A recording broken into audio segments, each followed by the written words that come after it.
Baik, menyambung apa yang disampaikan tiga paparan tadi, mungkin yang paling sensitif menurut saya adalah untuk setidaknya 11 bulan ke depan, Pak Jokowi masih dalam kekuasaan, kan itu concern kita.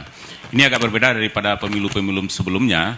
Nah, hampir semua sumber daya politik, ekonomi, kepala daerah pun sebenarnya yang di PLT-kan kemarin, itu berpotensi untuk, dalam tanda petik, untuk bermain.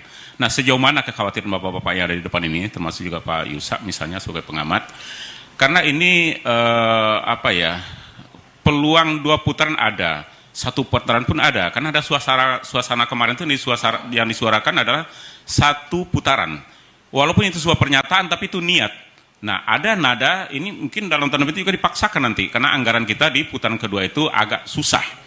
Karena kalau ini sebuah dilematis, bagaimana solusinya nanti? Ada suasana untuk menjadikan 1 putaran, 50+1 gitu loh, 50% plus 1. Nah, itu kan menjadi masalah yang berat. Yang kedua juga di kabinet nanti, akan seperti apa nanti kabinet ini? Karena pemain-pemain utamanya ada di dalam semua. Ada Pak Prabowo, Pak Mahfud di sana, ada Airlangga, bahkan pada tim-tim TKN-nya nanti juga akan ada di sana. Ini kan kekhawatiran yang luas juga nanti buat kita semua. Karena 1 tahun pemerintahan itu justru sangat menentukan. Apakah pemerintahnya akan jatuh? Bisa juga. Atau mungkin justru pemerintah akan berubah menjadi otoriter untuk pemerintahan berikutnya. Kalau dia menguasai kekuasaan kembali. Nah, itu mungkin pertanyaan. Yang kedua, masalah terakhir tadi, yang Bapak Yusak tadi singgung sedikit, masalah bagaimana nanti PKPU untuk konsultasi nanti aturan peraturan pemilu akan konsultasi ke DPR pasca putusan MK.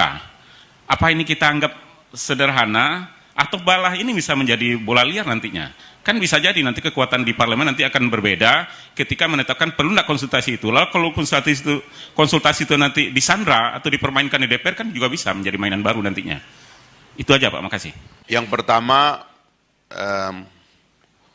kalau kita berbicara dalam pemilu itu akan ada pemain, ada kecurangan dan sebagainya, itulah nature-nya pemilu sebagai sebuah perang di zaman modern atau perebutan kekuasaan di zaman modern. Di zaman dulu perebutan kekuasaan itu selalu berdarah-darah. Sisa darahnya masih ada sedikit gitu di zaman modern ini. Karena itu memang kita membuat sistem. Saya kira sistem kita itu memang ada problemnya. Tadi saya sudah kritik itu mulai dari sistem partai politik sampai kepada sistem pemilunya ada masalah.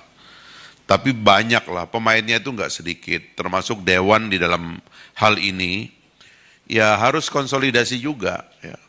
Saya sedih karena fokus anggota dewan sekarang ini menyelamatkan kursinya tadi seperti yang terakhir dibilang. Itu kan artinya fungsi pengawasan jadi hilang. Fungsi pengawasan objektifnya jadi hilang. Harusnya itu kita perbaikilah ke depan gitu.